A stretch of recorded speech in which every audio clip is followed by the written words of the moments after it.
এরপরের প্রশ্ন, নামাজরত অবস্থায় আমার উপরে মশা বসেছে, কিন্তু আমি মশাটি মারি নাই। নামাজ শেষে মশাটি আমি মেরেছি, আমার শরীর থেকে যে রক্ত খেয়েছে মশা সেটা বাহির হয়ে গেছে মারার কারণে, তাহলে কি আমার অজু ভেঙে গেছে যেহেতু রক্ত বাহির হয়েছে? না, এর কারণে কি হবে না, অজু ভঙ্গ হবে না। প্রথমত, মশা যে পরিমাণ রক্ত শোষণ করে সেটা পরিমাণে অনেক কম, এটার কারণে কোনো অসুবিধা না। দ্বিতীয়ত হলো যে মশা তো সিরিঞ্জ দিয়ে আপনার শরীর থেকে বের করে তার শরীরে নিয়ে নিছে, এখন তো মারার পরে যে বাইরে হয়েছে এটা তো তার শরীর থেকে বাইরে হয়েছে, আপনার শরীর থেকে বাইরে না। অজু ভাঙলে মশার ভাঙছে, আপনার না। কথা কি বুঝতে পারছি? আপনি থাপ্পড় মারার পরে রক্তটা বাইরে হয়েছে কার শরীর থেকে? মশার শরীর থেকে। আপনার শরীর থেকে তো সে সূক্ষ্মভাবে সিরিঞ্জ দিয়ে টেনে নিয়েই নিছে, তাই না? আপনার শরীর থেকে তো বাইরে হয়ে গলায় পড়ে নাই, আপনার অজু ভাঙার তো প্রশ্ন নাই। সিরিঞ্জ দিয়ে নেওয়ার পর এবার বেচারার শরীরে আপনি থাপ্পড় দিয়া সব রক্তগুলো বাইর করে ফেলছে। অজু গেলে কার যাবে?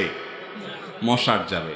তো অজু গেলেই কি না গেলে কি, বেচারা তো শেষ, মরে গেছে, আর তার নামাজও নাই, রোজাও নেই।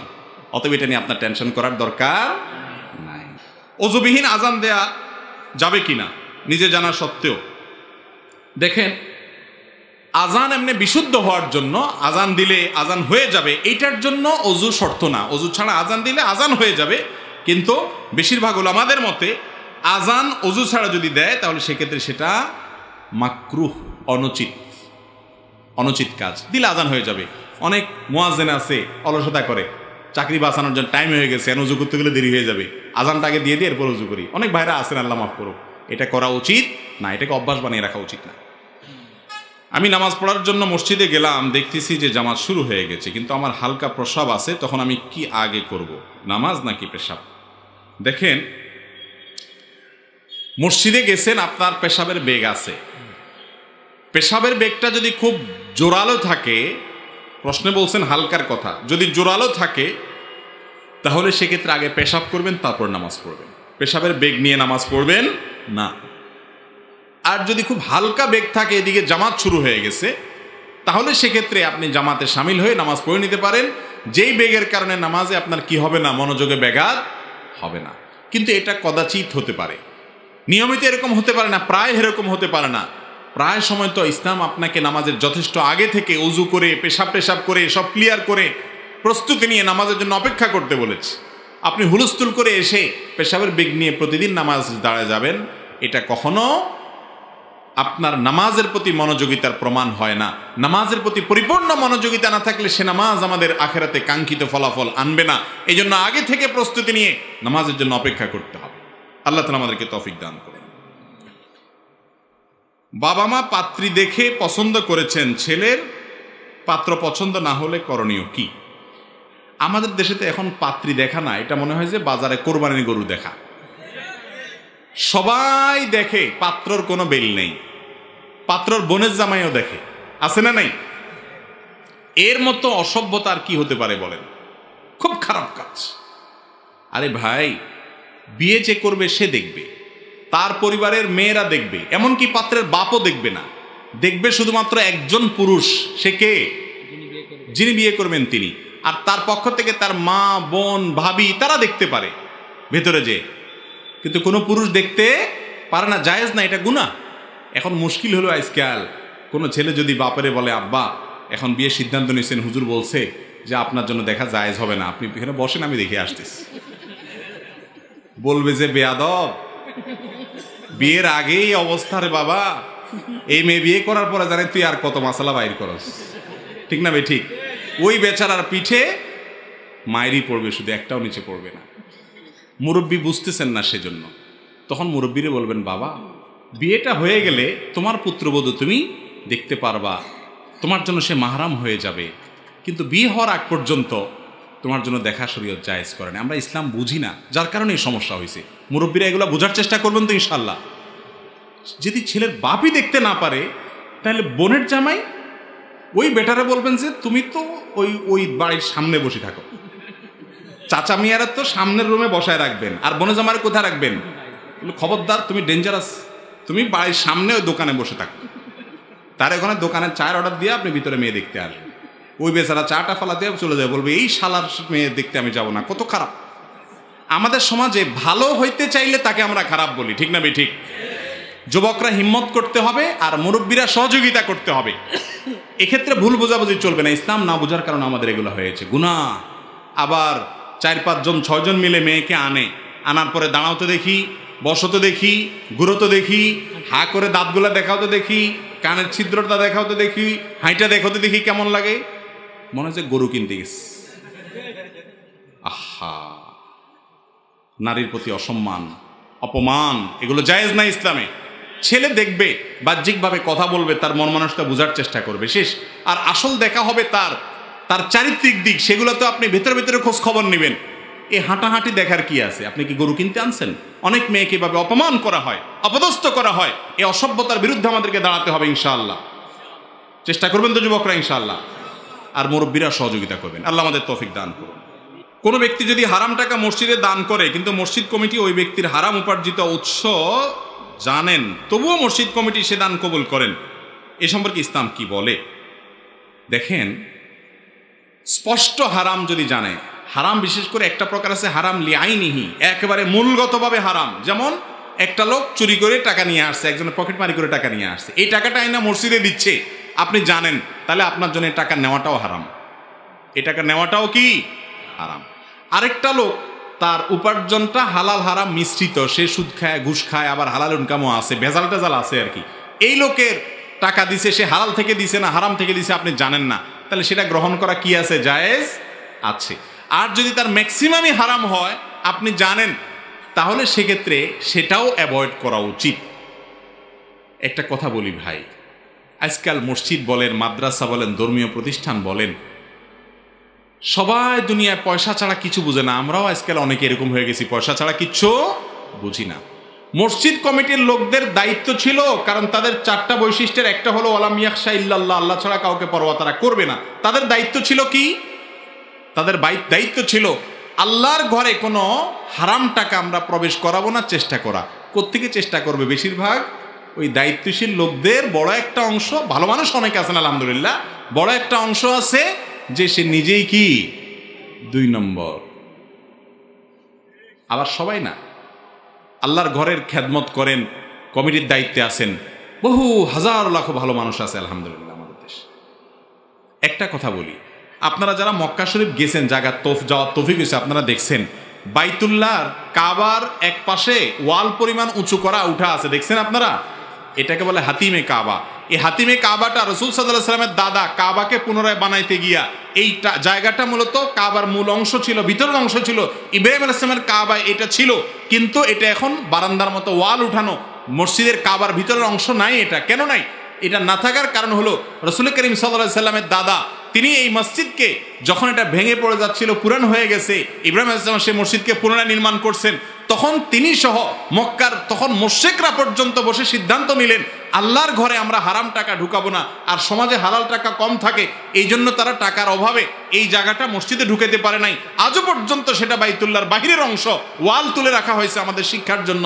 অথচ আমরা হারাম টাকা দিয়ে মসজিদে জাকজমক চাকচমক করি। এই জাকজমকের নাম মসজিদ না। মসজিদ সাদা সিধা থাকুক, তবুও হারাম টাকা থেকে বেঁচে থাকার চেষ্টা করুক। আল্লাহ মাফ করুক, হুজুররাও এখন আর বাজ বিচার আমরা করি না। আমাদের আসুন্নাহ ফাউন্ডেশনে আলহামদুলিল্লাহ আমরা প্রত্যেকটা ডোনেশনে চেষ্টা করি মানুষকে ঘোষণা দেওয়ার। এই যে সামনে কমপ্লেক্সের ঘোষণা হবে, অলরেডি আমাদের রেডি করা আছে যে সবাই হালাল উপার্জন যাদের আছে তারা দিবেন, হারাম টাকা দিবেন না। আমাদের পক্ষ থেকে নিষিদ্ধ করা থাকলো, দিলে দায়িত্ব আপনার। ইন্নাল্লাহ তাইয়্যিব লা ইয়াকবালু ইল্লা তাইয়্যিবা, হাদিসে আসছে আল্লাহ পবিত্র, হালাল ছাড়া কিছু দিলে তিনি সেটা গ্রহণ করেন না। এই জন্য এটা করা যাবে না, কমিটির দায়িত্ব। নতুন নতুন আবদার করতেই থাকে, তার কাছে ভালো হওয়া এটা কোনোভাবেই সম্ভব না, তাহলে আমি কি করব? ভাই, খুব সুন্দর প্রশ্ন, এবং এটা একটা যৌক্তিক প্রশ্ন আসলেই। রাসূল করিম সাল্লাল্লাহু আলাইহি ওয়াসাল্লাম বলেছেন, খাইরুকুম খাইরুকুম লি আহলি ওয়া আনা খাইরুকুম লি আহলি। তোমাদের মধ্যে সবচেয়ে ভালো মানুষ সে যে ব্যক্তি তার পরিবারের কাছে ভালো। আর নবীজি বলতেছেন তার কথা যে আমি তোমাদের মধ্যে আমার পরিবারের কাছে সবচেয়ে ভালো মানুষ, আমার পরিবার আমাকে ভালো মনে করে, ভালো জানে। আর তোমাদের মধ্যে যে আসলে পরিবারের কাছে ভালো, সে আল্লাহর কাছেও ভালো, সে শ্রেষ্ঠ মানুষ। এখন কথা হলো যে বহু মহিলা আছেন বহুত স্ত্রী আছেন তাদের আবদার স্বামীর যা সঙ্গতি আছে তার সাথে মেলে না। প্রতি মাসে তার একটা করে নতুন শাড়ি লাগবে, বেচারা হালাল ইনকাম করতে গিয়ে তো সেটা দিতে পারে না, তাহলে স্ত্রী তো ভালো হওয়ার সার্টিফিকেট জীবনেও দিবে না।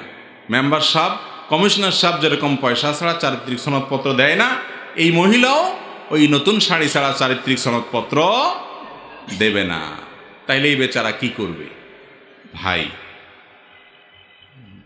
স্ত্রীর কাছে ভালো হওয়ার মানে হলো স্ত্রী আপনার চরিত্রের ব্যাপারে সাক্ষ্য দিবে মন থেকে যে আমার স্বামী সে কোনো 2 নম্বর পথে চলে না, তার আচরণ খারাপ না, তার ব্যবহার খারাপ না, সে অন্য মেয়েদের দিকে দৃষ্টিপাত করে না, সে যথেষ্ট পুত পবিত্র থাকার চেষ্টা করে, আমাদের সাথে ভালো আচরণ করে, ভালো ব্যবহার করে, কাপড় চোপড় দেন না, আবদার পূরণ করেন না, সেজন্য মহিলার জেদ আছে, ক্ষোভ আছে, রাগ আছে, সেজন্য হয়তো আপনারে বখিল বলে, কৃপণ বলে, সেটা তো তার স্বার্থের কারণে বলে। কিন্তু আপনি যদি সত্যিই একজন ভালো মানুষ হন, তার সাথে গালিগালাজ না দিয়ে কথা বলেন, তার সাথে সুন্দরভাবে আচরণ করেন, যে কোনো ভুল হলে সুন্দর করে বুঝাইয়া দেন, একটু সবর করেন, ধৈর্য ধারণ করেন, আর বউয়ের কাছে একটু বোকাশোকা থাকার চেষ্টা করেন, চালাকিটা না করেন, তাহলে দেখবেন আপনার স্বামী বলবে যে আমার সাহেব অমুকের বাপ তমুকের বাপ। আমার স্বামী, স্ত্রী বলবে যে আমার স্বামী, আমার সাহেব, সে আসলে একটা ভালো মানুষ, সোজা সরল মানুষ, আর কিছু না। বউয়ের কাছ থেকে যদি এই সার্টিফিকেটটা নিতে পারেন যে বেচারা একটু সোজা কিসিমের, বাস তাইলেই চলবে ইনশাআল্লাহ। সোজা হতে পারবেন না? আমাদের নবী করিম সাল্লাল্লাহু আলাইহি সাল্লাম তার স্ত্রীগণের সাথে, উম্মাহাতুল মুমিনিনের সাথে কীরকম ছিলেন জানেন? একেবারে সরল মানুষের জীবন। একটা ঘটনা আপনারা অনেকে হয়তো শুনেছেন। আয়েশা রাদিয়াল্লাহু তাআলা আনহার ঘরে তিনি যেদিন ছিলেন, তিনি যে স্ত্রীর ঘরে যেদিন থাকতেন সেদিন তার খাবার দাবার সব তিনি অ্যারেঞ্জ করতেন। তো অন্য আরেক স্ত্রী ওই দিন একটু খাবার রান্না করে কাজের মেয়েকে দিয়ে একটা বাটি দিয়ে পাঠাই দিস। নবী করিম সাল্লাল্লাহু আলাইহি সাল্লাম সেই খাবারটা তার ঘরে, আয়েশা রাদিয়াল্লাহু ঘরে যখন ছিলেন তখন নিয়ে আসার পর, ওই মেয়ে নিয়ে আসার পর আয়েশা রাদিয়াল্লাহু তাআলা আনহা জিনিসটা দেখতে পেলেন যে আমার ঘরে নবীজি আজকে আছেন, আজকে আমি তাকে খাওয়াবো মনের মতো করে, আরেকজন সেখানে খাবার পাঠায়া ভালো সাজার চেষ্টা, এটা তো সহ্য করা যায় না।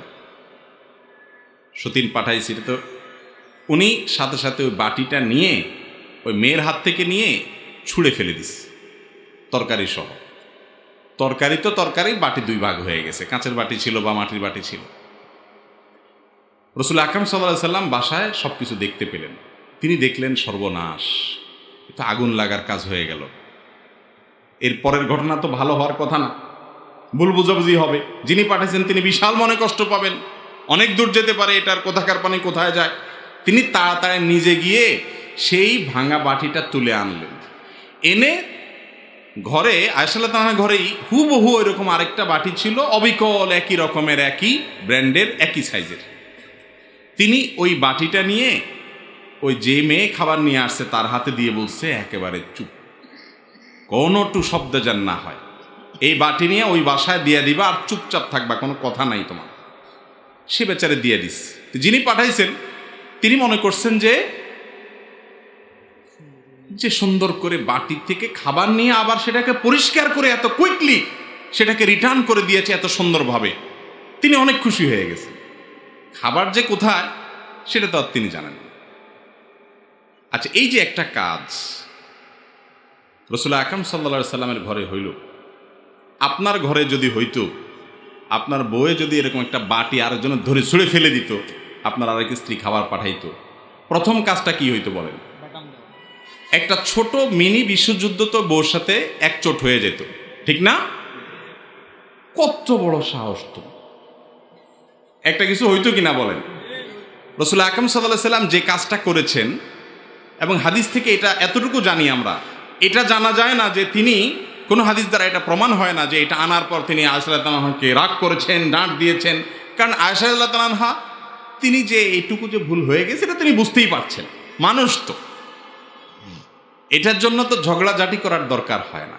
দেখেন, স্বামী হিসাবে নবী করিম সাল্লাল্লাহু আলাইহি সাল্লাম স্ত্রীর কাছে একজন সরল মানুষ, তিনি এমনি সরল ছিলেন, এমনও ভালো মানুষ ছিলেন, সেই ভালো মানসিকতাটা প্রকাশ করতেন। আমরা হইলে দুনিয়ার সবচেয়ে বোকাশোকা মানুষ ভাজা মাছটা উল্টাতে পারে না, বাজারে যা দোকানদারি করলে কাস্টমাররা সকাল বিকাল তাকে ধোকা দেয়, সবার কাছে গেলে ধরা খায়। এই লোকটাও বউয়ের কাছে আসলে বিরাট বড় ঈশ্বরচন্দ্র বিদ্যাসাগর সাজে, ঠিক না বেটি? মনে হয় যে সে বিশাল বড় বুদ্ধিজীবী, ঠিক না? আরে ভাই, আপনি সারা দুনিয়াতে বুদ্ধিজীবী হইল, বউয়ের কাছে আইসা অন্তত আর কিছু না হোক একটু সোজা সরল সাজেন। তাহলে শাড়িটা যদি কিনে দিতে নাও পারেন, তার আর্গুমেন্ট অনুযায়ী যদি আবদার পূরণ করতে নাও পারেন, ইনশাআল্লাহ দেখবেন বউ আপনার সামনে না বললে কি হবে, অন্যদের কাছে ঠিকই বলবে যে আসলে মানুষটা ভালো, লোকটা কি ভালো। স্বার্থের কারণে যদি সে বলে না, সে কৃপণ দেয় না, তো তার এই মিথ্যা সার্টিফিকেটের বা এই যে একটা তার স্বার্থপরতার কারণে সে আপনার সার্টিফিকেট আটকাই দিল, ওইটাতে কিছু আসে যায় না। আপনি তার কাছে আপনার আচরণ দিয়ে তাকে কষ্ট দেন নাকি তাকে খুশি রাখেন হালালভাবে বৈধভাবে, সেটা হলো মূল বিষয়। কথা কি বুঝাইতে পারছি? আল্লাহ তাআলা আমাদেরকে বোঝার তৌফিক দান করুন। সবচেয়ে বড় কথা হলো আপনার চরিত্রের সনদটা সে দিবে, চরিত্রের সনদ। শাড়ি না দিলে সে হয়তো বড় জোর বলবে যে বখিল, দেয় না, বা ফকির, গরিব মানুষের সাথে বিয়ে দিছে আমার বাপ মা, হয়তো এটা বলবে। কিন্তু চরিত্রটা যদি আপনার ভালো থাকে, আচরণটা ভালো থাকে, তাহলে সে বলতে বাধ্য হবে যে আসলে তার আচরণ কিনা খারাপ না। আল্লাহ তাআলা আমাদেরকে সব জায়গায় ভালো মানুষ থাকার তৌফিক দান করুন। এরপরের প্রশ্ন, আমার একটা মেয়েকে পছন্দ হয়েছে কিন্তু ইস্তেখারা করে দেখেছি সংসার বেশি দিন টিকবে না, এই অবস্থা আমি কি করব? ভাই, ইস্তেখারা করে আপনি কিভাবে বুঝলেন সংসার বেশি দিন টিকবে না? এই ইস্তেখারাটা আমাকে একটু শিখিয়ে দেন ভাই। এত পাওয়ারফুল এবং একেবারে প্রোয়েক্টিভ ইস্তেখারা, যে রেজাল্ট একেবারে হাতে নাতে, বেশি দিন টিকবে না সেটাও আপনি জানতে পারলেন। এই ইস্তেখারা সিস্টেমটা শিখিয়ে দেন। আমরা যুবকদের বলি সবাই করুক। ভাই, ইস্তেখারা সম্পর্কে আমাদের অনেকের ভুল ধারণা আছে। ইস্তেখারা জিনিসটা কি ভাই? ইস্তেখারা শব্দের অর্থ হলো কল্যাণ কোথায় আছে সেটা খুঁজে বের করার জন্য দোয়া করা, কল্যাণ প্রার্থনা করা। ইস্তেখারা পাবে ইস্তেফালের মাজদার, ওলামায়ে কেরাম, মাদ্রাসার ছাত্ররা বুঝবেন। মানে হলো খায়ের বা কল্যাণ চাওয়া। ইস্তেখারা একটা দোয়া, মানে কল্যাণ চাওয়া, ভালো কিছু চাওয়া আল্লাহর কাছে। আপনি কোনো একটা সিদ্ধান্ত নিতে যাচ্ছেন, বিয়ে করবেন, এই জায়গায় করবেন কি করবেন না, ব্যবসা করবেন, এই জায়গায় ইনভেস্ট করবেন কি করবেন না, বিদেশ যাওয়ার জন্য টাকা জমা দিবেন কি দিবেন না, এই কাজটা আপনি করবেন কি করবেন না, এটা নিয়ে আপনি সিদ্ধান্ত নিতে পারছেন না। তো সিদ্ধান্ত নেওয়ার জন্য আপনার যে চেষ্টা আছে সেটাতে করবেনই, পরামর্শ করবেন বিজ্ঞদের সাথে, পণ্ডিতদের সাথে, অভিজ্ঞদের সাথে মশওয়ারা করবেন, বুঝবেন, চিন্তা ভাবনা করবেন। এর পাশাপাশি আল্লাহর কাছে বিশেষ পদ্ধতিতে প্রার্থনা করবেন, দোয়া করবেন যে আল্লাহ, এই সিদ্ধান্তটার ক্ষেত্রে আমার যেখানে কল্যাণ হয় সেখানেই যেন আমার সিদ্ধান্তটা হয়, এই জন্য একটু দোয়া নিবেদন করবেন। এটা হলো ইস্তেখারা। বুঝতে পারছি?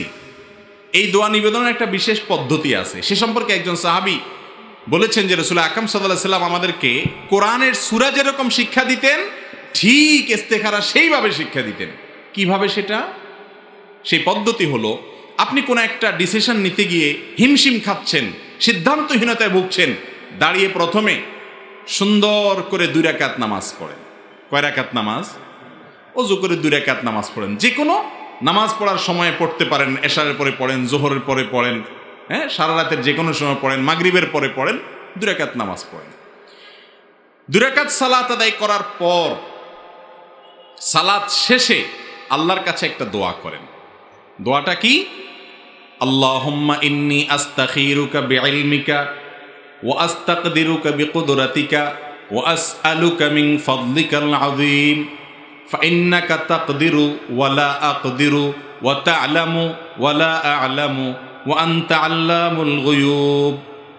আল্লাহুম্মা ইন কুনতা তা'লামু আন্না হাযাল আমর খায়রুল লি ফি দীনি ওয়া মাআশি ওয়া আকিবাতি আমরি ফায়াসসিরহু লি ওয়া ইন কুনতা তা'লাম আন্না হাযাল আমর শাররুল লি ফি দীনি ওয়া মাআশি ওয়া আকিবাতি আমরি ফাসরিফহু আন্নি ওয়াসরিফনি আনহু ওয়াকদুর লিয়াল খায়র হাইসু ওয়াকদুর লিল খায়র হাইসু কান সুম্মা আরদিনি বিহি। এ হলো দোয়া। এই দোয়া আপনি লিখে মুখস্থ করে নিতে পারেন, দেখে দেখেও পড়তে পারেন, অথবা বাংলায়ও আপনি আল্লাহর কাছে প্রার্থনা করতে পারেন। তবে হাদিসের ভাষাটা হুবহু মুখস্থ করাটা ভালো। দোয়াটার বাংলা কি? আল্লাহ, আপনার কাছে আমি কল্যাণ প্রার্থনা করতেছি এই সিদ্ধান্তে, এই যে বিয়ে করতে যাচ্ছি এই জায়গায়, এখানে কল্যাণটা আমি কোথায়, করার মধ্যে না না করার মধ্যে, এটার ব্যাপারে আপনার কাছে আমি সহযোগিতা চাই, আপনার সাহায্য চাই। আল্লাহুম্মা ইন্নী আস্তাগফিরুকা বিইলমিক, আপনি যদি সবকিছু জানেন, কি হবে না হবে ভবিষ্যতে সব জানেন, আপনি ছাড়া কেউ গায়েব জানে না, এজন্য আপনার সাহায্য চাই আমি, যে এখানে কল্যাণটা কোথায়, করার মধ্যে না না করার মধ্যে, আগানোর মধ্যে না পিছানোর মধ্যে। এবং আপনার যে কুদরত আছে সেটা অসীম কুদরত, আপনার সে কুদরত থেকে আমি একটু প্রার্থনা করি, আপনি আমাকে সামর্থ্য দেন, তৌফিক দেন। কারণ আপনি জানেন আমি জানি না, আপনি পারেন আমি পারি না সবকিছু ভালো মন্দ নিরূপণ করতে। আল্লাহ, আপনি যদি এই কাজটাতে আমার জন্য ভালো হবে সেটা জানেন, আপনার এলেমে আছে যে এখানে আগানোটা ভালো হবে। আল্লাহুম্মা ইন কুনতা তা'লামু আন্না হাযাল আমর, এই যে হাযাল আমর যখন বলবেন, হাযাল আমর মানে অমুক কাজটা, আল্লাহ আমার যে অমুক কাজটা, এই অমুক কাজটা যখন বলবেন তখন মনে মনে সেটা চিন্তা করবেন, এই মেয়ের সাথে বিয়ে, এই লোকটাকে ইনভেস্ট করা, এই জায়গায় টাকা দেওয়া, আল্লাহ এই কাজটাতে আমার যদি ভালো হয় আপনি সেটা সহজ করে দেন। আর যদি সেটা আমার জন্য ভালো না হয় তাহলে আপনি এইটাকে আমার থেকে দূরে সরায় দেন, আমার মন থেকে এটাকে উঠায় দেন, আমাকেও দূরে সরায় দেন, এবং আমার যেখানে কল্যাণ হবে সেখানে ফয়সালা করে দেন। এই দোয়াটা পড়বেন, বাংলায়ও করতে পারেন। ইস্তেখারার দোয়া এবং 2 রাকাত নামাজ, 2 রাকাত নামাজ পড়ে আপনি ইস্তেখারা করলেন। এই ইস্তেখারাটা যতদিন পর্যন্ত আপনার ওই বিষয়ে সিদ্ধান্ত ফাইনাল না হবে ততদিন পর্যন্ত আপনি করতে থাকবেন, যত বেশি পারেন। দিনের ভিতরে 2 বার 4 বার করে করেন। কথা কি বুঝাতে পারছি? ইস্তেখারা করতে করতে করতে করতে যদি আপনি মন থেকে সেভাবে সত্যিকারের সঠিক পদ্ধতিতে ইস্তেখারা করতে পারেন, এরপরে সিদ্ধান্ত দেখেন কোন দিকে আগায়। যদি বিয়ে হওয়াটা সহজ হয়ে যায় তাহলে বুঝবেন এখানে কল্যাণ আছে, আর যদি বিয়েটা ভেঙে যায়, না হয়, তাহলে বুঝবেন যে ইস্তেখারা করছেন, না হওয়াটাই কি ছিল, কল্যাণ ছিল। এখন কথা হলো, ইস্তেখারা করে বিয়ে করলেন, এরপরে দেখলেন যে কয়দিন পরে সেটা টিকলো না, যেমনটা এই প্রশ্নকর্তা বললেন। হইতে পারে এমন যে ইস্তেখারা করছেন, করেই বিয়ে করছেন, কিন্তু টিকলো না। তাহলে ধরতে হবে যে আমার ইস্তেখারার কোথাও গলত আছে, অথবা এটা হয়ে না টিকার মধ্যে আমার কোনো কল্যাণ আছে। অনেক ভাঙার ভিতরে কল্যাণ থাকে না, না থাকে? সব কল্যাণ কি আমরা জানি? জানি না। এজন্য ইস্তেখারা হলো এটা। ইস্তেখারা মানে অনেকে মনে করে যে আমি স্বপ্নে দেখব, সেটা নিশ্চিত। হ্যাঁ, স্বপ্নে আল্লাহ তাআলা ইমানদার বান্দাকে অনেক সময় সুসংবাদ দেন, বিভিন্ন বার্তা দেন, সেটা ঠিক আছে, কিন্তু ইস্তেখারার জন্য স্বপ্নে দেখতেই হবে এমন কোনো শর্ত নাই। আপনার মন যেদিকে ঝুঁকে যায় সেটাই আল্লাহর ফয়সালা। যদি ইস্তেখারা সঠিকভাবে হয়ে থাকে আপনি বিসমিল্লাহ পড়ে আগাইতে পারেন। কথা কি বুঝাতে পারছি? খুব জটিল একটা বিষয় এই চোখের জেনা, হারাম জিনিস যেগুলো ইউটিউবে, ফেসবুকে, মোবাইলে বিভিন্নভাবে আপনি দেখেন, বা অফলাইনে ডাইরেক্ট সরাসরি আপনি বিভিন্ন বেপর্দা নারীকে, গায়ে মারা মেয়েকে দেখেন, দেখে মনে মনে হারাম স্বাদ নিয়ে থাকেন। এই অপরাধ এত ভয়াবহ যে এই অপরাধটা থেকে মানুষ সিজদা গিয়ে পর্যন্ত বাঁচতে পারে না। আকরাবু মা ইয়াকুনুল আবদু মির রাব্বিহি ওয়া হুয়া সাজিদ, বান্দা আল্লাহর সবচেয়ে কাছে যেতে পারে কখন ভাই? যখন সিজদায় চলে যায়। সিজদায় যখন যায় আল্লাহর সবচেয়ে নিকটে চলে যায়, কপাল পোড়া ওই সময়টাতে তার চোখের সামনে হারাম জিনিস ভাইসা উঠে। আল্লাহর সবচেয়ে রহমতের কাছাকাছি গিয়া রহমত থেকে বঞ্চিত হইয়া বরং হারাম জিনিস ভাইসা উঠে, কারণ সারাদিন সেটা দেখে। এত ডেঞ্জারাস বিষয় হারাম জিনিস চোখে দেখে। বাঁচতে চান, একমাত্র করণীয় হারাম জিনিস দেখা ছেড়ে দেন।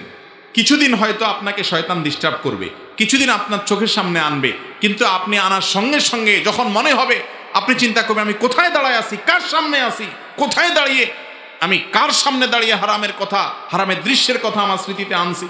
আপনার বুক প্রকম্পিত হবে। সাথে সাথে নিজেকে ভৎসনা করে, আত্মশাসন করে, নিজেকে নিজে শাসন করে, বকা দিয়ে মনে মনে নামাজ কন্টিনিউ করেন। নিয়মিত যদি চোখের জেনা ছেড়ে দেন, আপনি নিশ্চিন্ত থাকেন ইনশাআল্লাহ। আপনি বেশ কিছুদিন যদি নিজেকে হারাম জিনিস দেখা থেকে সরায় আনতে পারেন, নামাজে শয়তান বেশি দিন আপনাকে ডিস্টার্ব করতে পারবে না। কিছুকাল পরে দেখবেন ইনশাআল্লাহ এগুলো সব ভুলে গেছেন আপনি।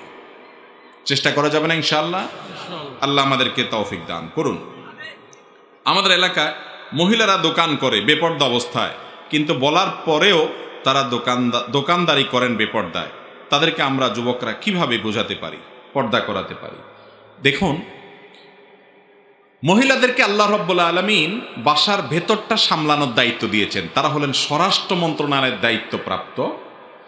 আর পুরুষদেরকে আল্লাহ তাআলা পররাষ্ট্র মন্ত্রণালয়ের দায়িত্ব দিয়েছেন যে তোমরা হলো বাহিরটা দেখাশোনা করবা, বাহিরের জঞ্জাট যা আছে এসব কিছু পুরুষ সামলায়া তুমি উপার্জন করে নিয়ে আসবা। বাসার ভেতরে যা আছে সব মহিলা দেখবে। এখানে মাতবরি সর্দারি মাস্তানি পুরুষরা বেশি করতে যাবেন না। বুঝে আসছে কথা? তরকারি কোনটা কিভাবে রানবে, কিভাবে না রান্না করবে, ভাজি কোনটা কিভাবে করবে, এসব জায়গা বেশি পণ্ডিতি করতে যাবেন না। ওই জায়গাটা তার, ইসলাম এটা ভাগ করে দিয়েছে। এখন আমরা মহিলাদেরকে অধিকার দেওয়ার নাম দিয়ে বলতেছি যে তোমরা বাসায় বসে থাকবে, কেমন কথা, জগৎটাতে দেখবা না, একটু বাইর হও, দোকানদারি করো, খেতে কাজ করো, বিভিন্ন জায়গায় কাজ করো। এই কথাগুলো যারা বলে তাদেরকে আমাদের সমাজে বলে নারীবাদী। তাদেরকে কি বাদী বলে ভাই? নারীবাদী। নারীবাদীরা প্রমাণ করার চেষ্টা করে, দাবি করার চেষ্টা করে, বোঝানোর চেষ্টা করে আমরা নারীর মুক্তির জন্য এসেছি, ইসলাম নারীকে বোরকার মধ্যে ঢুকাই ফেলছে, হায় হায় কত কষ্ট হয়ে যাচ্ছে, বাইর করো। কারণ শিয়াল মুরগির স্বাধীনতা চায়। দুনিয়ার সব শিয়ালের বক্তব্য হলো যে মুরগি কেন খাঁচায় থাকবে, মুরগি কেন বন্দি দশায় থাকবে, খোঁয়ারে থাকবে, মুরগিকে মুক্ত করতে হবে, হে মুরগি তুমি স্বাধীন হও, দেখো জগৎটাকে। এটা সব শিয়ালের বক্তব্য। এই জন্য অনেক বড় বড় লম্বা লম্বা কথা বলা নারীবাদীদের দেখা যায় যে বইয়ে ফোন করে পুলিশ হাজির করছে। দেখেন না আপনারা? কি বলেন, দেখেন না আপনারা? নিউজ দেখে ফেলছেন অলরেডি? সারাদিনই তো হইতে থাকে, সারাদিনই তো দেখতে থাকবে। কারণ ভাই, মেয়েদেরকে আল্লাহ তাআলা সৃষ্টিকর্তা প্রাকৃতিকভাবে কিছু ডিউটি দিয়েছেন, সেটা চাইলেও আমরা চেঞ্জ করতে পারি না। যেমন সন্তান গর্ভে ধারণ করা, এটা পুরুষের কাজ না মহিলার কাজ? মহিলার কাজ। মহিলার কাজ যদি সন্তান গর্ভে ধারণ করা হয়, পুরুষ এটা করতে পারবে? পারবে না। তাহলে গর্ভধারণ করাটা তো 2-4 দিনে কাজ না, 10 মাস 10 দিন। এরপরে সন্তান প্রসব হওয়ার পরে সন্তানের রিজিক, খানাটা আল্লাহ তাআলা কোথায় দিয়ে রাখছেন? মায়ের বুকে। কতদিনের ডিউটি? 2 বছর। তাহলে 2 বছর পর্যন্ত দুধ খাওয়াইলো, 10 মাস পর্যন্ত পেটে রাখলো, মোট 3 বছর। আর এরপরেই তো শেষ না, এরপরে তো আরো আছে 4, 5, 6 বছর পর্যন্ত হ্যাসেল টানে কি বাপে না মায়ে? বাপে চাইলেও কি তার বুকে দুধ আসবে কোনোদিন? চাইলেও কি সন্তান গর্ভে রাখতে পারবে কোনোদিন? যদি 2টা করেও সন্তান হয় তাহলে 5, 5, 10 বছর। আরে ভাই, বিয়ের পরে যদি 10 বছরে গাড়ি টানতে টানতে চাইবে, স্যার ভোগের টাইমটা কখন?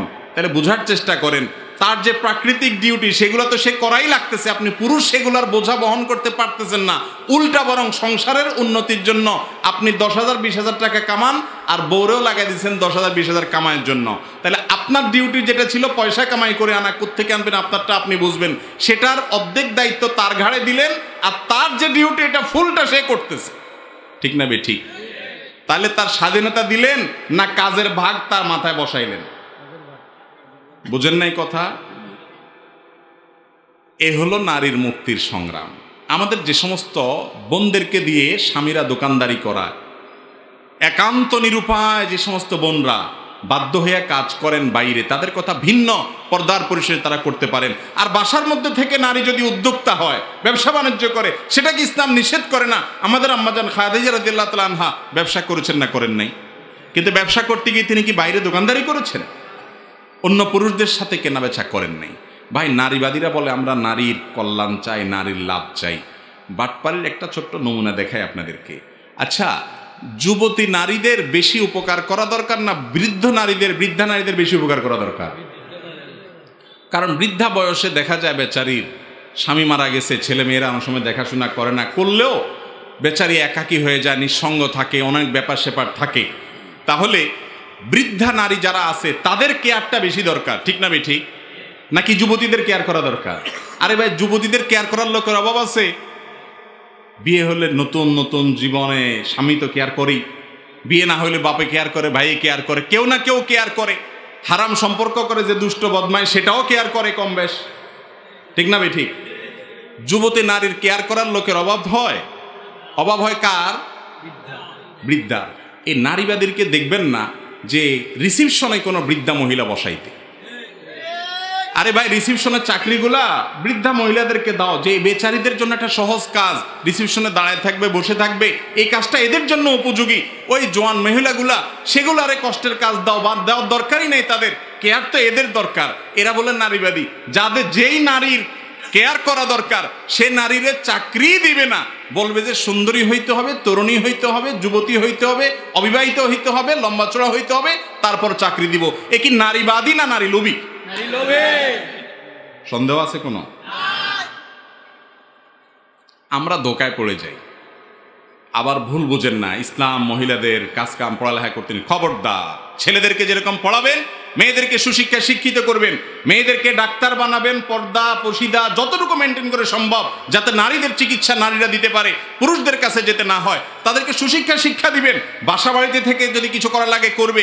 কোনো নারী যদি নিরুপায় হয়, তার স্বামী অত্যাচারী হয়, অথবা মারা যায়, বিধবা হয়, নিরুপায় হয়, বাপ ভাই খোঁজ খবর না নেয়, বেচারি বাধ্য হয়ে বাইরে উপার্জন করতে যায়, হালাল পরিবেশের মধ্যে পর্দার মধ্যে থেকে নিজেকে ফিতনা থেকে মুক্ত রেখে সে করবে, সেটা ভিন্ন বিষয়। কিন্তু গণহারে দরকার হোক আর বেদরকার হোক, অধিকার দেওয়ার নাম করে মহিলাদেরকে বাহির করে দিলেন। এটা তাদের অধিকার দেয়া নয়, এটা অধিকার দেওয়ার নামে প্রতারণা। অধিকার দেওয়ার নামে কি রে ভাই? যেই স্বামী, যেই পুরুষ তার স্ত্রীকে বা বের করেছে, আপনি তাকে যায় বুঝাবেন, যে আপনি কি করছেন এটা। আর ওই বোনকে বলবেন, বোন, তোমাকে রিসিপশনে দেখে, দোকানে দেখে কাস্টমার তোমার সাথে কথা বলে, তোমাকে নিয়ে বাজে চিন্তা করে, এটা কি তোমার মনে হয় না?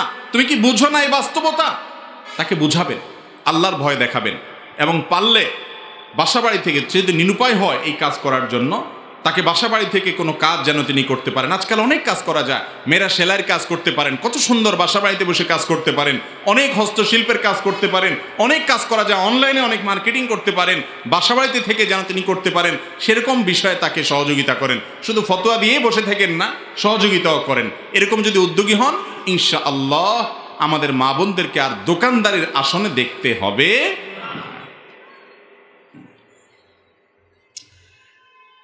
এরপরে প্রশ্ন হলো, আমাদের এদিকে পৌষ মাস, শনিবার, মঙ্গলবার কোনো শুভ কাজ করে না, করলে নাকি অলক্ষণ হয়, যেমন বিবাহ শাদী, বাড়ি তৈরি ইত্যাদি। ভাই, পৌষ মাস, শুক্রবার না শনিবার, শনিবার মঙ্গলবার, এগুলাতে মঙ্গলবার, মঙ্গল মানে কি? কল্যাণ। মঙ্গলের বার মানে কল্যাণের বার, এদিন আরো ভালো কাজ বেশি না করবেন। ভাই, এই বারের নামে কিছু আসে যায় না। শনিবারে করলে বলে সৈন্যে পাইবে, এবার শনিয়ে পাবে, এরকম বলে কি বলে না? ভাই, কোন দিন, কোন ক্ষণ, এগুলোকে কুলক্ষণ, অলক্ষণ, অকল্যাণ, অপয়া, কুফা এগুলা মনে করা, এটা ইসলামের শতভাগ কুসংস্কার। এটা ছোট শিরকপূর্ণ বিশ্বাস। ইমানদার মনে করবে আমার সকল কল্যাণ এবং অকল্যাণের মালিককে আল্লাহ। ইসলামের নেকফালি জায়েজ আছে, বদফালি জায়েজ নাই। নেকফালি মানে হলো শুভ লক্ষণ, ভালো কিছু আশা করা। হুদায়বিয়ার সন্ধিতে 4 দফা নবী করিম সাল্লাল্লাহু আলাইহি ওয়াসাল্লামের কাছে মক্কার মুশরিকরা লোক পাঠাইছে। একবার ওরওয়াকে পাঠাইছে, আরেকবার আরেকটারে পাঠাইছে। একটাকে পাঠাইছে, নবী করিম সাল্লাল্লাহু আলাইহি ওয়াসাল্লাম জিজ্ঞেস করেছেন, তোমার নাম কি? বলে সুহাইল। দূত সংলাপের জন্য আসছে, আলোচনার জন্য আসছে।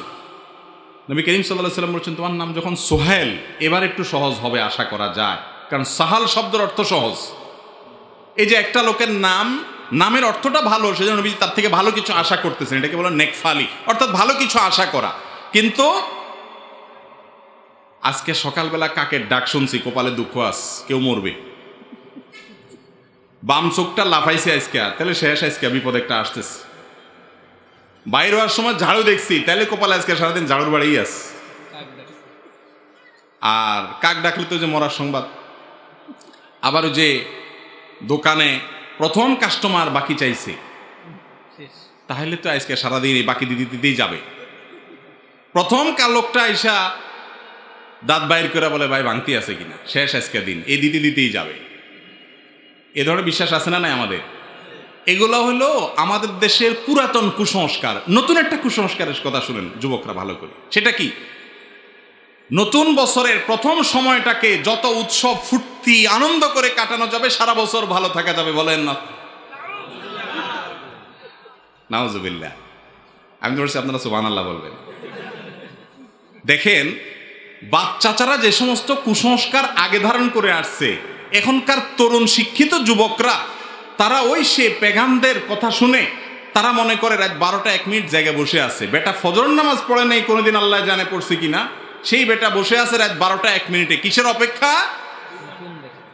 নতুন বছর আসবে, আসলে উনি একটু আতশবাজি করে ফুর্তি করবে।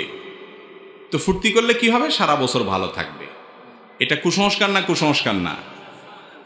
যদি নতুন বছরের প্রথম প্রহরে খুশি হলে সারা বছর খুশি থাকা যাইতো, তাহলে এদেশের গরিব দুঃখী যত আছে এদের সবার একটা করে 50 টাকার ফানুস কিনে দিয়া বলতো যে এই দিন ফানুসের সাথে ঝুলতে থাকবেটা, সারা বছর সুখে থাকবি।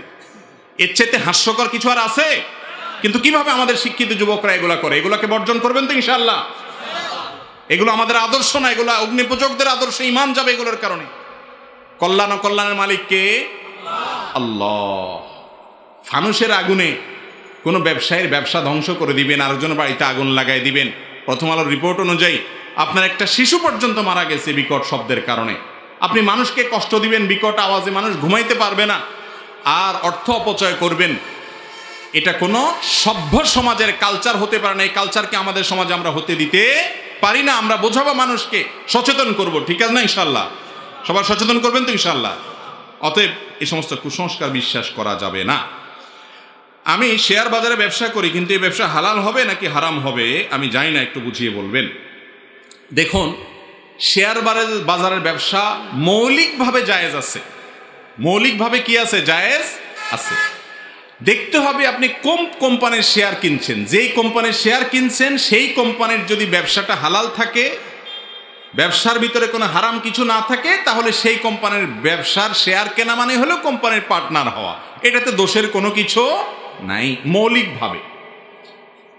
ধরেন একটা কোম্পানি ইলেকট্রিক্যাল আইটেমের প্রোডাক্ট আবিষ্কার করে, উৎপাদন করে, ঔষধ উৎপাদন করে একটা কোম্পানি। আপনি সেই কোম্পানির শেয়ার কিনলেন, তাহলে তারা তো হারাম কিছু উৎপাদন করতেছে না, ভালো কিছু করতেছে। তো সেই কোম্পানির শেয়ার কিনছেন, তাদের ব্যবসার মৌলিক পলিসিতে হারাম তেমন কিছু নাই, আপনি সেই শেয়ার কিনতে পারবেন। আর এই মাসআলা হলো শেয়ার ব্যবসা যখন সাধারণ পরিস্থিতি থাকবে। আমাদের দেশের শেয়ার ব্যবসা নিয়ে, শেয়ার ব্যবসা সম্পর্কিত, শেয়ার বাজার সম্পর্কিত যারা বিশেষজ্ঞ এই বিষয়ে, যারা পণ্ডিত, তারাই বলেন এটা নাকি জুয়া। তো এরকম যদি জুয়া টাইপ কিছু হয়, তাহলে সেটা তো জায়েজ হওয়ার কারণ নাই।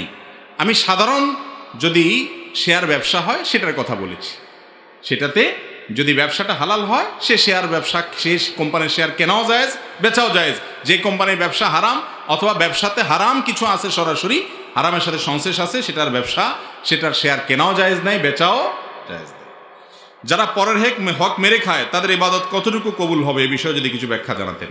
ভাই, পরের হক যদি কেউ মেরে খায় আর এই লোক ইবাদত বন্দিগি করে, ইবাদত বন্দিগিতে তার আমল নামা কিন্তু বাড়তে থাকবে। কোরআন হাদিসে কোথাও নাই যে পরের হক মারলে তার ইবাদত আমল নামা যুক্ত হবে না, এরকম কথা কোথাও নাই। আপনি পরের হক মারেন, অন্যের সম্পদ আইল ঠেলেন, অন্যের টাকা মেরে দেন, অন্যের টাকা আত্মসাৎ করেন, গম চুরি, টিন চুরি করেন, অন্য আরও কিছু চুরি করেন, করে আপনি অর্থ আত্মসাৎ করতে থাকেন। আপনি একটা বিষয় নিশ্চিত থাকেন, আপনার আমল নামাতে নেকামল যেগুলা করবেন, ইবাদতবন্দি করবেন, এগুলোর সব লেখা হবে। আপনি হারাম কাজ করছেন দেখে এগুলো লেখা হবে না, এরকম কিছু কোরআন হাদিসে আসছে বলে আমার জানা নাই। সব লেখা হবে, কিন্তু সমস্যা হলো কি জানেন? সমস্যা হলো হাদিসে আসছে, নবী সাল্লাল্লাহু আলাইহি ওয়াসাল্লাম বলেছেন, আতাদরুনা মানিল মুফলিস, তোমরা কি জানো আসল ভিখারিকে? সাহাবীরা বলছেন যে আল মুফলিসু ফিনা মাল্লা দিনারা ওয়ালা দিরহামা। ইয়া রাসূলুল্লাহ, আমাদের ভিতরে গরিব মানুষ হলো যার পয়সা কড়ি নাই। নবীজি বলেছেন, আরে না, এই মুফলিসের কথা বলি নাই।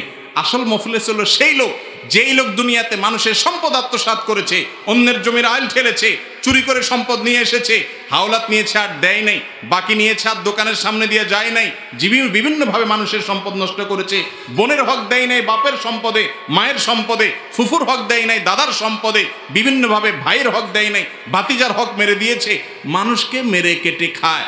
আবার অনেক আমলও করেছে, মাশাআল্লাহ, মাহফিলে 2 লাখ দিছে, হুজুর বলে হাজী সাহেবকে আল্লাহ জান্নাত দিয়ে দেন, বলেন সুবহানাল্লাহ, সবাই বলে আমিন। তো এইরকম লোক যেগুলো আছে তাদের আমল নামার পাহাড় নিয়ে কিয়ামতের দিন উঠবে, মোচে তেল দিতে দিতে যাবে, যা আজ জান্নাত ঠেকায় কে, এত কোরআন খতম, এত মাহফিল, এত হুজুরে খাওয়াইছি, এত মসজিদে দিছি, এত কোরআন শরীফ কিনে দিছি। হুজুর যত আছে দেশে এমন কোনো হুজুর নাই আমার এলাকাতে গ্রামে যেগুলোর পেটে আমার খানা নাই, সবার পেটে খানা আছে, সব গরিবের পেটে খানা, কত দান সদকা করছি। আর কোরআন তেলাওয়াত, শুধু দান সদকা নাকি, হজ, উমরা, জিকির, আজকার, তাহাজ্জুদ, কপালে সিল, কত আমল করছি মাশাআল্লাহ, মোসে তাও দিতে দিতে যাবে জান্নাত সামনে কত দূর কে জানে।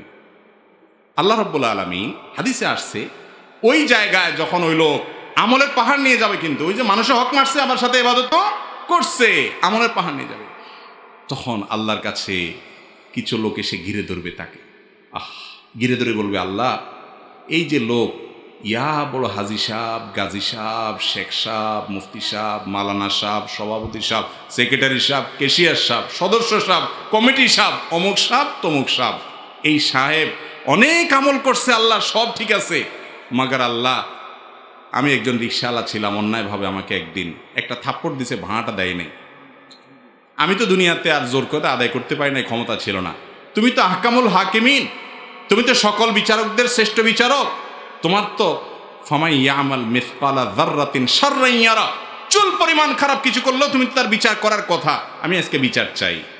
আল্লাহ বলবেন, এখন তো আর টাকা ফেরত দেওয়ার সুযোগ নাই, ঠিক আছে, আমল যেগুলা কষ্ট করে নিয়ে আসছো ওখান থেকে তাকে কিছু দিয়ে মামলা নিষ্পত্তি করে দিবেন, যাও তুমি চলে যাও। আরেকজন আসবে, আরেকজন আসবে, আরেকজন আসবে, আরেকজন এসে বলবে আমার আইল ঠেলছে আল্লাহ, আমি জানতাম না। আরেকজন বলবে আল্লাহ আমার লাউটা চুরি করে নিয়ে গেছে। আরেকজন বলবে আল্লাহ দোকান থেকে বাঁচিয়ে নিয়ে আর দ্বারের কাছে হাঁটে নাই। আরেকজন বলবে আল্লাহ বিচারের নাম দিয়ে আমার কাছ থেকে টাকা নিয়ে বিচার করছে, নেতা ছিল এলাকার। এক একজন এক এক মামলার আসামি, মামলার বাদীরা আসবে, আল্লাহ তাআলা সবাইকে তার দাবি অনুযায়ী, যদি প্রমাণ সত্য হয়, কেউ তার মিথ্যা সেদিন বলবে না, সব দিয়া বিচার করবেন, তার আমল সব শেষ হয়ে যাবে, দেনাদার তখনও, পাওনাদার তখনও থাকবে, এবার তো আমল শেষ, কি দিয়ে দিবে, এবার তাদের পাপের বোঝা দিতে থাকবে, যে তুমি তার হক নষ্ট, তারপর বোঝা নাও, এখন নিতে নিতে নিতে নিতে আমলের সব শেষ হইয়া পাপের বোঝা নিয়া তারপর সে জাহান্নামে নিক্ষিপ্ত হবে। তাহলে অন্যের হক আত্মসাৎ করে, মানুষের হক নষ্ট করে, মানুষকে কষ্ট দিয়ে, মানুষের প্রতি অবিচার করে, আমলের পাহাড় আর ইবাদতের পাহাড় করে কোনো লাভ হবে? আল্লাহ আমাদেরকে বুঝার তৌফিক দান করুন। আমল খুব বেশি দরকার নাই বাবারে, ফরজ মেন আমলগুলা করেন, কোনো মানুষের হক নষ্ট করিয়েন না, আপনি নিশ্চিন্ত থাকেন, আপনি জান্নাতে যাবেন ইনশাআল্লাহ। এরপরে প্রশ্ন, যদি কোনো স্ত্রী নামাজ না পড়ে তাহলে তাকে বুঝাতে হবে, তবুও যদি নামাজ না পড়ে তাহলে তার সাথে কেমন আচরণ করতে হবে? ভাই, স্বামী স্ত্রীর সম্পর্কটা এত সুনিবিড় যে আসলে এখানে আবদারের জায়গাটা বেশি। কিছু অমানুষ স্বামী, কিছু অমানুষ স্ত্রী আছে, তাদের কথা ব্যতিক্রম। সচরাচর সাধারণত স্বামী স্ত্রীর সম্পর্কটা এরকম, বায়না ধরে আদায় করা যায় না এরকম জিনিস খুব কম আছে। ভালোবাসা দিয়ে, মোহাব্বত দিয়ে, আদর করে, স্নেহ করে, আবদার করে, তার কথা মেনে বিভিন্ন কৌশলে তাকে আপনি নামাজের দিকে আনবেন। যদি কোনোভাবেই দেখেন না একেবারে অন্তর্মহর মারা হয়ে গেছে, আপনি শাসন করবেন, রাগ করবেন, কথা বন্ধ করবেন সীমিত সময়ের জন্য, বিছানা পৃথক করবেন, এরপরে না হলে দুই পরিবারের মুরব্বীদেরকে নিয়ে বসাবেন, বসায় আর জবরদস্তি তাকে বলবেন যে আমি বেনামাজির ঘর করতে পারি না, আমার সন্তান পরবর্তী বংশধর নষ্ট হবে, সেরকম হলে প্রেসার দিবেন। তাতেও যদি না হয়, প্রয়োজনে ওলামাদের সাথে পরামর্শ করে, মুরব্বীদের সাথে পরামর্শ করে, গণ্যমান্যদের সাথে পরামর্শ করে একটা তালাক দিবেন, পরামর্শ করে। এটা শেষ চিকিৎসা। এরপরে যদি তিনি তওবা করে বলেন যে না আমি সরি, আমি নতুন করে আসবো, তাহলে প্রত্যাহার করবেন। তালাক মুখে প্রত্যাহার করলে হয়ে যায়, কিচ্ছু করতে হয় না, শেষ, অটো প্রত্যাহার। আবার সংসার করা শুরু করবেন। যদি ভালো হয়ে যায় তো গেল আলহামদুলিল্লাহ, যদি না যায় তাহলে আবার সে একই অস্ত্র দীর্ঘদিন আবার একই প্রসেসে করতে পারলেন। অর্থাৎ আপনি চাইলে শেষ অস্ত্র ব্যবহার করতে পারেন, সুযোগ আছে, কিন্তু সেটা ব্যবহার করার আগে অনেকগুলো স্টেপ অতিক্রম করতে হবে। নামাজ পড়ে না দেখে যদি আপনি নিজে গালিগালাজ করেন, তাহলে সে বেনামাজি হয়ে খারাপ, আপনি গালিগালাজ করে খারাপ, তো চোরের সাথে চোরের খালাতো ভাই আর কি, দুজন মিলে যাবে। সেটা করা যাবে? যাবে না। এরপরে প্রশ্ন, আমি একজন দায়ী হতে চাই, দায়ী হওয়ার জন্য আমি আগে নিজেকে পরিশুদ্ধ করব নাকি দাওয়াত দিয়ে দিয়ে দিয়ে পরিশুদ্ধ হওয়ার চেষ্টা করব? কারণ আল্লাহ তাআলা কোরআনে বলেছেন আন তাকুলু মা লা তাফআলুন, মানে কাবুরা মাকতান ইনদাল্লাহি আন তাকুলু মা লা তা'লামুন। আল্লাহ বলেছেন এটা। আমার নিজের ভিতরে অনেক ভুল রয়েছে। দেখুন, আমাদের অনেক ভাইরা এই বিষয়টা নিয়ে বাড়াবাড়ি করেন, বলেন যে অন্যকে ইসলামের কথা বলতে হবে, আগে নিজে ভালো হইতে হবে। সমাজে কোনো মানুষ যদি মানুষকে ভালো কাজের কথা বলে, নামাজের দিকে আসতে বলে, দাওয়াতের হুজুর হয়ে গেছে, তুমি নিজে আগে ভালো হও। ভাই, নিজে পরিপূর্ণ ভালো শতভাগ ফেরেশতা কি আমরা কেউ? হুজুররা কেউ শতভাগ ফেরেশতা হওয়া সম্ভব? সম্ভব না। তাহলে কি দাওয়াতি কাজ করবে না? এটা ভুল কথা যে দাওয়াতি কাজ করতে হলে সে নিজে পুরো ভালো হয়ে যেতে হবে, তারপর দাওয়াতি কাজ করতে হবে। এটা দাওয়াতি কাজ, ইসলাম প্রচারের কাজ থামানোর জন্য শয়তানের কৌশল। আপনি যতটুকু ভালো কাজ জানেন, যেটা জানছেন সেটা অন্যের কাছে জানা দিবেন। নবীজি বলেছেন বাল্লিগু আন্নি ওয়ালাউ আয়া, আমার কাছ থেকে একটা কথা জানলেও অন্যের কাছে পৌঁছায় দাও। তিনি বলেন নাই যে আমার কাছ থেকে কোনো কথা পৌঁছাইতে হলে আগে নিজে আমল করা ছাড়া তুমি পৌঁছাতে পারবে না, এমন কোনো কথা নেই। হ্যাঁ, এটা ঠিক যে একজন দায়ী দাওয়াতের কাজ মুখে যেটা বলবেন সেটা নিজে আগে আমল করলে তার বলাটাতে প্রভাব বেশি পড়বে। নিজের কথা অনুযায়ী নিজে আমল না করলে তার কথায় প্রভাব পড়বে না, সেটা ঠিক আছে। কিন্তু তাই বলে বলা যাবে না, দাওয়াতের কাজ করা যাবে না, এমন কোনো কথা নেই। নিজেকেও সংশোধন করতে থাকবেন, অন্যকেও বলতে থাকবেন। অনেক সময় দেয়ালে, অনেক সময় না, সব সময় ফুটবল দেয়ালে মারলে কি হয়, নিজের দিকে আসে, ঠিক না? আরেকজনকে বলতে বলতে নিজের বিবেক জাগ্রত হয়, কিরে আমি এই আমলটা নিজে না করলে কেমন হয়। এই জন্য দাওয়াতি কাজের জন্য এটা বাধা না। যে আয়াত আপনি প্রমাণ দিচ্ছেন, এই আয়াত দিয়ে অনেকে প্রমাণ দেয়, কাবুরা মাকতান ইনদাল্লাহি আন তাকুলু মা লা তাফআলুন। আরেক আয়াতে আল্লাহ বলেছেন লিমা তাকুলুনা মা লা তাফআলুন। এই আয়াতে যেটা বোঝানো হয়েছে সেটা ভিন্ন জিনিস। সেটা কি? সেটা হলো একটা কথা বললো, ওয়াদা করলো, কিন্তু সেটা পূরণ করলো না। এই কথা আল্লাহ তাআলা বলেছেন এটা অনেক বড় অপরাধ আল্লাহর কাছে, যে তুমি এমন কথা বলো যেটা তুমি নিজেই জানো সেটা তুমি বাস্তবায়ন করবা না। অর্থাৎ মানুষের সঙ্গে ওয়াদা করো কিন্তু তুমি সেটা পূরণ করবা না, সেটা করতে আল্লাহ তাআলা নিষেধ করেছেন। দাওয়াতি কাজের কথা এখানে বলা হয়, মিথ্যা প্রতিশ্রুতির কথা বলা হয়েছে। বাথরুমে ওযু করা জায়েজ আছে কিনা? ভাই, বাথরুমের ওযু নিয়ে অনেকে প্রশ্ন করেন। বাথরুমে যদি ওযু করেন, ওযু হয়ে যাবে। উত্তম হলো যে বাথরুমে কমোড আর বেসিন বা আপনার ওই টেপের মধ্যে মাঝখানে কোনো পার্টিশন নাই, সেখানে ওযু না করে বাইরে ওযু করাটা হলো উত্তম। ভিতরে করলে ওযু হয়ে যাবে, কিন্তু বাইরে করাটা উত্তম। কেন? কারণ ওযুতে বিসমিল্লাহ বলতে হয়, আর বাথরুমের ভিতরে নাপাক জায়গাতে আল্লাহর নাম নেওয়া এটা মাকরুহ। সেজন্য বাহিরে ওযু করা উত্তম। একটা বুদ্ধি আছে যে বাহিরে কোনো টেপ বা বেসিন থাকলে বিসমিল্লাহ বলে হাতটা ধুয়ে শুরুটা করে দিলেন, এরপর বাকি কাজগুলো ভিতরে যায় করলেন, সেটা করা যেতে পারে। আর যদি বাথরুমের ভিতরেই করেন তাহলে মনে মনে বিসমিল্লাহ বলবেন, বলে ওযু করবেন, ওযু হয়ে যাবে, কোনো অসুবিধা নাই। একটা পরিবারের ছেলে নিজের ইচ্ছা বিয়ে করার ফলে তার বাবা ও ভাইয়েরা মিলে সেই ছেলেকে বাবার সম্পত্তি থেকে ত্যায্য পুত্র করে, কিন্তু বাবার মৃত্যুর আগে বাকি ছেলেদেরকে ওসিয়ত করে গেছে তার সম্পত্তি যেন তাকে ফেরত দেন, কিন্তু তার ভাইরা সেই সম্পত্তির অংশ দিতে ইচ্ছুক না। ইসলামী শরীয়তের সম্পর্কে কি বলে? খুব পরিষ্কারভাবে শুনে রাখেন। ত্যায্য পুত্র বলতে কোনো কিছু ইসলামী শরীয়তে নেই। ইসলামী শরীয়তে ইসলাম ত্যায্য পুত্র করাকে জায়েজ বলে না। ত্যায্য পুত্র মানে হলো যেই পুত্রকে ত্যাগ করা হয়েছে, তার মানে কি বাপ বলে দিছে, এটার আইনি ভিত্তি থাকতে পারে, কিন্তু কোরআন হাদিসের আলোকে এটা গ্রহণযোগ্য কোনো কাজ না। আপনার সন্তান হিসাবে দুনিয়াতে কেউ এসেছে, সে যদি ইমানদার হয়, আপনিও মুসলমান, আপনার সম্পদে তার ভাগ আল্লাহ তাআলা অটোমেটিক দিয়ে দিছেন। আপনি যদি বলে যান যে এই কাজের কারণে আমার ভালো লাগলো না, বা সন্তানের কোনো কারণে আমি নাখোশ হয়েছি, আমি তাকে ত্যায্য পুত্র করে দিলাম, সে আমার সম্পদ পাবে না, এই অধিকার বাপকে মাকে ইসলাম দেয় নাই। কিন্তু অনেক বাপ মায়ের কাজটা করে। তো প্রশ্নে যে কাজটা যেটা বলা হলো যে একজন বাবা তার সন্তানকে ত্যায্য পুত্র করার পর মৃত্যুর আগে আবার সেটা প্রত্যাহার করে নিয়েছেন, তিনি বলেছেন না তাকে সম্পদ দিও, এখন ভাইরা দিচ্ছে না। যদি ভাইরা না দেয় তাহলে একটু আগে প্রশ্ন উত্তরে যে কথাগুলো বললাম সেই কথাগুলো প্রযোজ্য হবে। এই ভাইদের অবস্থা হবে কিয়ামতের ময়দানে ওই ব্যক্তির মতো যে ব্যক্তি আমলের পাহাড় নিয়েও কিয়ামতের ময়দানে বান্দার হক নষ্ট করার কারণে ধরা খাবে। সে যদি ধরা খায় তাহলে আপনি ভাইয়ের হক নষ্ট করার কারণে যদি আমল না থাকে সেরকম, আপনি তো কত জোরে ধরা খাবেন এবং জাহান্নামে যাবেন। এটা অনেক বড় অপরাধ। কোনো ভাইকে বাপ তেজ্যপুত্র করলেও বাপের সম্পদ থেকে বঞ্চিত করার অধিকার অন্য ভাইদের নাই, কারণ এই তেজ্যপুত্র হওয়াটা ইসলাম সমর্থন করে না। বাপ হোক আর সন্তান হোক, স্বামী হোক আর স্ত্রী হোক, বন্ধু হোক আর আত্মীয় স্বজন হোক, কোনো ব্যক্তির সাথে 3 দিনের বেশি সম্পর্ক ছিন্ন করে চিরকালের ত্যাগ করে তেজ্য করে তাকে থাকা জায়েজ নাই। ইসলাম এটাকে জায়েজ বলে না। ইসলাম মিলেমিশে থাকার কথা বলে। তার পাপের কারণে সে আল্লাহর কাছে জবাবদিহি করবে। আমি তাকে ত্যাগ করে থাকতে পারি না। সন্তান রক্ত সম্পর্কীয় আত্মীয়ের মধ্যে অন্যতম, অতএব তার সাথে চিরকালের জন্য সম্পর্ক ছিন্ন করা বাবার জন্য জায়েজ নাই। যেমন সন্তানের জন্য জায়েজ নাই বাবাকে ত্যাগ করা, ঠিক একইভাবে বাবারও জন্য জায়েজ নাই, হালাল হবে না সন্তানকে কি করা, ত্যাগ করে থাকা। সে পাপ করে থাকলে সে আল্লাহর কাছে বুঝে বেড়াবে। আমি রাগ থাকতে পারে, ক্ষোভ থাকতে পারে, কষ্ট থাকতে পারে, চিরতরে তাকে বর্জন করতে পারি না। যতটুকু জানি গান বাজনা হারাম, কিন্তু এখানে প্রায় বিয়েতে গান বাজনা হয়। এখন শীতকালীন পিকনিকের নামে সারা রাত উচ্চ শব্দে গান বাজনা করা হয়। গান বাজনার ভয়াবহতা সম্পর্কে যদি বলতেন। ভাইরা আমার, আমাদের দেশে কিছু কিছু অসভ্যতা আছে, অসভ্যতা, যে অসভ্যতাগুলোর ব্যাপারে আমাদের বেশিরভাগ মানুষের বিবেক জাগ্রত হয় না। তার মধ্যে থেকে একটা হলো ডেক সেটে বড় বড় আপনার বক্স এনে হাই ভলিউমে গান বাজানো হয় বিয়ে উপলক্ষে, পিকনিকের নাম দিয়ে, বিভিন্ন আনন্দ অনুষ্ঠানের নাম দিয়ে। এই যে গান বাজানো হচ্ছে, এই গান বাজানোর ফলে আশেপাশে মানুষের ঘুম হারাম হচ্ছে, মোবাইলে কথা বলতে পারছে না, বাচ্চাদের কষ্ট হচ্ছে, হার্টের রোগীদের কষ্ট হচ্ছে। এই যে একটা ব্যাপার, মানুষের কষ্ট হচ্ছে, তারপরও আমি উল্লাস করছি। পশুরাও এত পশু হয় কিনা আমার সন্দেহ হয়। একটা সভ্য সমাজে এটা কখনো ঘটতে পারে না।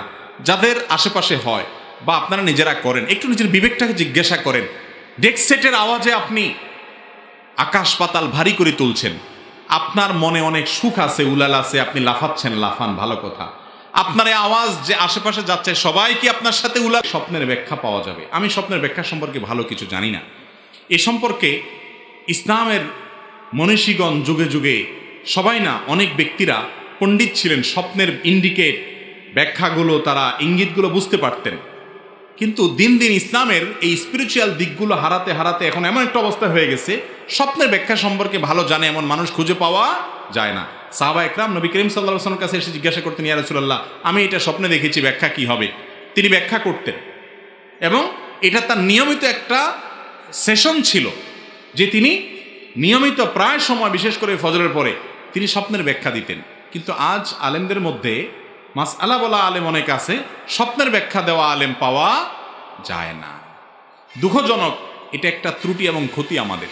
যাই হোক, তো বাবাকে স্বপ্নে দেখলে অনেকে বাবাকে স্বপ্নে দেখলেই বিশেষ কিছু করতে হয় না, এরকম কোনো কথা নাই যে স্বপ্নে দেখলে এটা করতেই হবে। আপনি যদি বাবাকে স্বপ্নে দেখেছেন, সেই স্বপ্ন দেখার পরে আপনার কাছে মনে হয়েছে বাবা কষ্টে আছেন, এরকম কোনো ইন্ডিকেট পাওয়া গেছে, তাহলে বাবার পক্ষ থেকে আপনি দান সদকা করেন, দোয়া করেন, ইস্তেগফার করেন, বৈধ যে কাজগুলো করা যায় মৃত ব্যক্তির তরফ থেকে সেগুলো করেন। আবার পয়সা দিয়া, মৌলবি দিয়া কোরআন খতম করায়েন না, সওয়াব তো হবেই না, বরং আরো গুনাহ হওয়ার সম্ভাবনা আছে। বুঝতে পারছেন? পয়সা দিয়ে যদি কোরআন খতম করান, আমসালা দুইটাই যাবে। আমসালা বুঝেন কোনটা? সওয়াব তো যে পড়ে সাধারণত সে পায়, সাধারণত লাইসাল ইনসান ইল্লা মা সা, আল্লাহ বলেছেন। আর আপনার তাহলে সওয়াব যদি কিছু পাওয়ার থাকে, কথার কথাতে মৌলভী সাহেব যেগুলো বানায় করে আনছেন, সওয়াব তো তাদেরটা তেলাওয়াত করছে, তারটা সে পাবে। আর আপনার পয়সাটাও গেছে, আমও গেছে, সালাও গেছে। বুঝতে পারছেন? কোনো মুর্দার জন্য কোরআন খতম করায়া কোনো হুজুরের টাকা দিলে সওয়াবও হবে না, টাকাও মায়ের, আমও যাবে, সালাও যাবে। খুব ভালো করে শুনে রাখেন। ছোটবেলায় এই কাজগুলো আল্লাহ মাফ করুক, আমরাও টুকটাক করছি, হুজুরদের সাথে গেজিটেছি, কিছু পয়সা করে দিছি, তখন বুঝি না, আমরা ছোট মানুষ ছিলাম। কিন্তু পরে যখন জ্ঞান বুঝেছে, বুঝলাম আরে এই আমল তো বেচা কিনা করা যায় না। এটা তো আপনার এই মোবাইলের ব্যালেন্স ট্রান্সফারের মতো কোনো সিস্টেম নেই যে ভাই 10 টাকা দেন ব্যালেন্স ট্রান্সফার করে দিলাম। আমি কোরআন খতম দিলাম 10 জন মিলে পড়ে, এরপর ওটা ট্রান্সফার করে পাঠা দিলাম ওই লোকের আমল নামা, আপনি আমাকে 2000 10,000 টাকা দিয়ে দিলেন। এরকম কোনো সিস্টেম ইসলামে নাই। আলেমদের এটার জন্য তাহলে কি করবেন? তাহলে আপনি যেটা করবেন সেটা হলো যে আলেমদেরকে গিয়া, মাদ্রাসায় গিয়া, এতিমখানায় বা মাদ্রাসার বোর্ডিংয়ে গিয়ে এমনি দান করে দিবেন যে আমার বাবার রুহের মাগফিরাতের জন্য এই টাকাটা দান করলাম। আপনার মনে মনে নিয়ত থাকবে, দান করলে অটোমেটিক তারা সব আমল নামাতে কি হবে, সব জমা হবে। এটা শরীয়তে আছে, হাদিসে আছে। মৃত ব্যক্তির পক্ষ থেকে কি করা যায়? দান করা যায়, কিন্তু টাকা দিয়া ভাড়া দিয়া কোরআন তেলাওয়াত করার সিস্টেম নেই।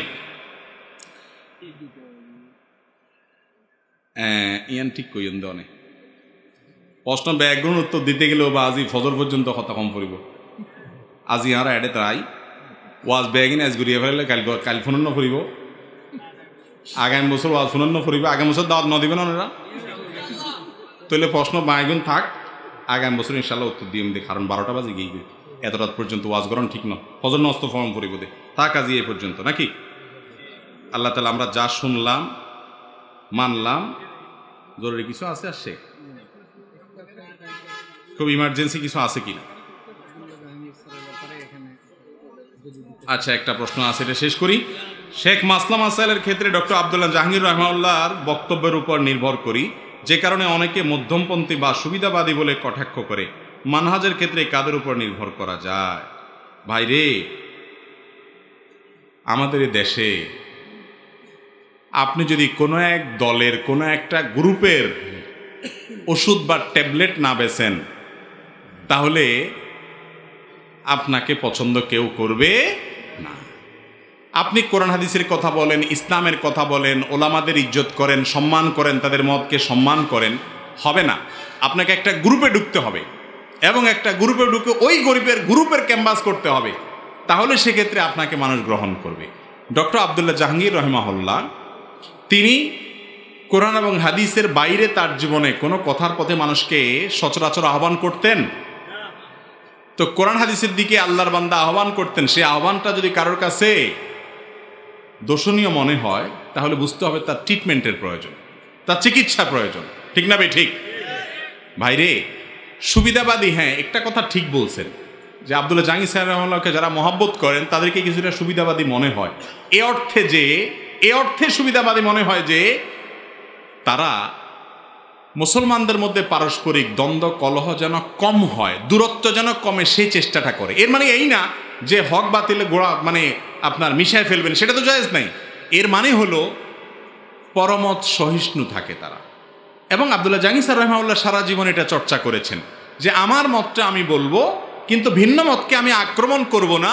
স্যার রহমাউল্লাহ বলতেন কত সুন্দর করে, আল্লাহু আকবার, বলতেন কোন লোক বেদাতে লিপ্ত আছে, বেদাতে লিপ্ত মানুষটা তোমার শত্রু নয়, তোমার বিপদগ্রস্ত ভাই। তোমার বিপদগ্রস্ত ভাই, সে বিপদে আছে, তাকে মায়া করে উদ্ধার করো পারলে, শত্রুতা করিও না, সে তোমার শত্রু না। কত মায়া ছিল। এখন আপনি যদি বলেন ও সুবিধাবাদী, আপনি বেদাতির কাছেও ভালো থাকতে চাচ্ছেন, তাহলে এটা আপনি বলতে পারেন, আপনার বিবেকের কাছে আপনি প্রশ্ন রাখেন। আর ভাই, সবচেয়ে বড় কথা হলো কে সুবিধাবাদী কে ভালো মন্দ, এ মানুষের চর্চা করতে করতে আপনি দুনিয়া থেকে গেলেন। আল্লাহকে জিজ্ঞাসা করবে যে আব্দুল্লাহ জাহাঙ্গীরের মানহাজ কি বলো তো দেখি? জিজ্ঞাসা করবে? কবরে ফেরেশতারা জিজ্ঞাসা করবে আহমদুল্লাহর মানহাজ কি বলো, এই সাইফুল্লাহর ভেজাল কি কি আছে বলো? আল্লাহ এরকম কোনো প্রশ্ন করবে? আল্লাহ বলবে তুমি কি নিয়ে আসছো? আপনি সেটা চিন্তা না করে মানুষকে নিয়ে চিন্তা করতেছেন। ইবলিস আপনাকে বিপদগামী করছে। হ্যাঁ, অবশ্যই আপনার কাছে যদি মনে হয় এর আদর্শ সঠিক নয়, আপনি বর্জন করবেন, আপনি অবশ্যই সঠিকটা গ্রহণ করবেন। কিন্তু অযথা মানুষকে নিয়ে খোঁচাখুচি করা, অন্যকে নিয়ে আলটানো মন্তব্য করা, এটা কোনো ভালো মানুষের চরিত্র না, শয়তান যেগুলোতে আমাদেরকে ব্যস্ত করে রাখছে, ঠিক না ভাই? ঠিক। আল্লাহ তাআলা আমাদেরকে কোরআন এবং হাদিস অনুযায়ী আমাদের জীবনকে চালানোর তৌফিক দান করুন। স্যার রহিমাল্লাহর প্রতি আল্লাহ রহম করেছেন, এমন রহম করেছেন যে স্যারকে আল্লাহ তাআলা সময় থাকতে নিয়ে গেছেন। আমি প্রায় চিন্তা করি যে স্যারকে আল্লাহ কত ভালোবাসতেন যে সময় থাকতে নিয়ে গেছেন। এত বছর যদি বেঁচে থাকতেন কি পরিমাণ লাগালাগি যে স্যারের পিছনে হইতো। আল্লাহ তাআলা আমাদেরকেও যতদিন হায়াতে বেঁচে থাকাটা ভালো ততদিন বাঁচিয়ে রাখুন। যখন আমাদের চলে যাওয়াটা কল্যাণের, তখন আল্লাহ আমাদেরকে দুনিয়া থেকে নিয়ে যান। জাযাকুমুল্লাহু খায়রা।